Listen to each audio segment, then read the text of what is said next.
Welcome to the Growing in Love for Life podcast, where it's all about saving and strengthening your marriage and creating the relationship you really deserve and want to have. And now, from growinginloveforlife.com, relationship and marriage coach and best-selling author, your host, Liam Naden.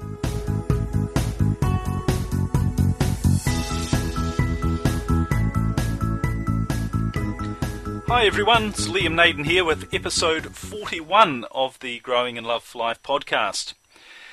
And today I want to start with a statement that is probably the most important thing you could ever realize about your marriage. And that is that the relationship you have with your spouse or your intimate partner is nothing more or less than a reflection of the relationship you have with yourself. Now, I just want to repeat that. The relationship you have with your spouse or intimate partner is nothing more or less than a reflection of the relationship you have with yourself. Now, this is a very powerful truth, and it's well worth spending some time to really think about it. And the more you think about this, the more you realize that it is true. And it's also worth taking the time to answer another question, which is, what do I really think about me? You know, most of us get married or enter into a romantic relationship because of the feelings that being with the other person gives us. And we see the story told everywhere you look that, the boy meets girl, they fall head over heels in love, and they get married and they live happily ever after. Now, there's nothing wrong with that. Obviously, in fact, being happy is exactly the right reason to be in a relationship, although it's surprising how many people lose sight of this. And the truth is, I believe, if we don't feel good in our marriage, we shouldn't be there. Or at least we shouldn't leave things as they are and accept the bad feelings without trying to do something about it. But many people stay in a marriage where they don't even like each other, or where they have terrible problems that they know deep down can never be solved, or maybe they don't even want to solve them. And many people stay in a marriage hoping things are going to get better, but they never seem to. So why is that? Why do people stay in a marriage that makes them miserable? Well, there are many reasons, and I'm sure we'll cover some of them in a later podcast, but one of the main reasons is what I'm going to be talking about today. But the real point I'm making is this, and that is, being in a marriage is all about the feelings, the good feelings we get from the interaction with another person. And it contributes, or it should contribute, to our main purpose for being in this life at all, actually, which is to be happy. I mean, is there really any other reason to be here? I don't think so. However, and this is what I want to get onto, and this is where this discussion is really going, is that there's something else going on when many people enter a marriage or relationship. In fact, I'm going to suggest that it's happening in the majority of marriages. And that is that people use a marriage or a relationship as a way to fill in some deficiencies, if you like, in their own life. So they don't feel loved, so they find someone else they hope will love them. They feel insecure, so they hope that being with someone else, it's going to give them some security. They don't feel good about themselves, so they look for someone else who will make them feel good about them. They feel stressed, so they think that sharing their stresses with someone else is going to reduce that stress. Or they don't have a sense of meaning in their life, so they seek out a relationship which they think is going to provide their life with meaning. And they meet somebody, they fall in love, they get married, feeling that by doing so, they're going to get rid of all of these feelings of lack of love, insecurity, feeling bad about themselves, stress, and lack of meaning in their life. And guess what? After the initial buzz wears off, they find that all of those feelings that they wanted to get rid of have come back.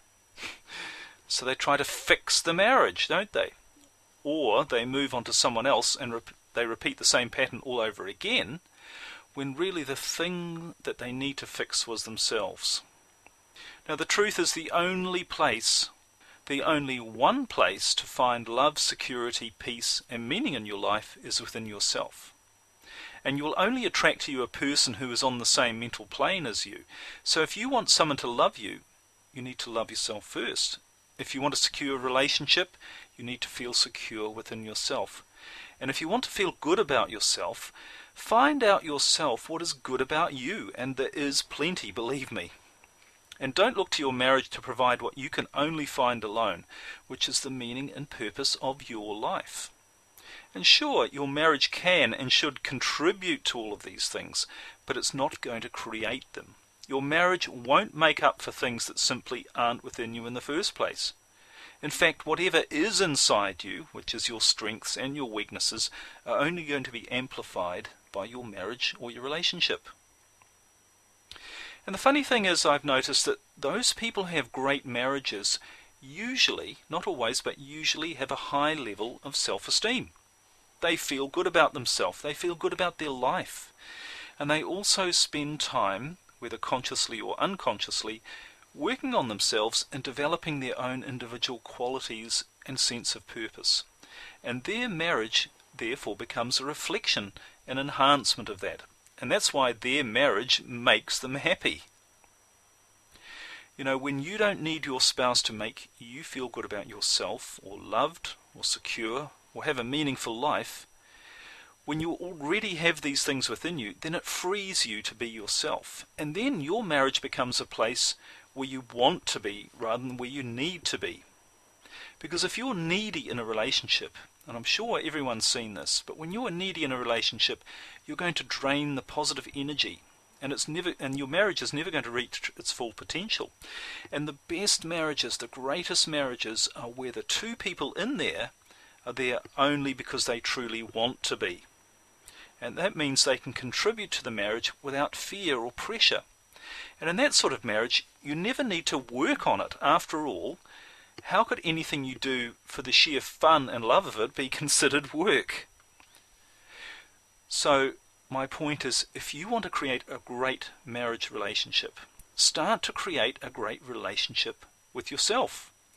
And if things aren't right in your marriage, start making them right in yourself first.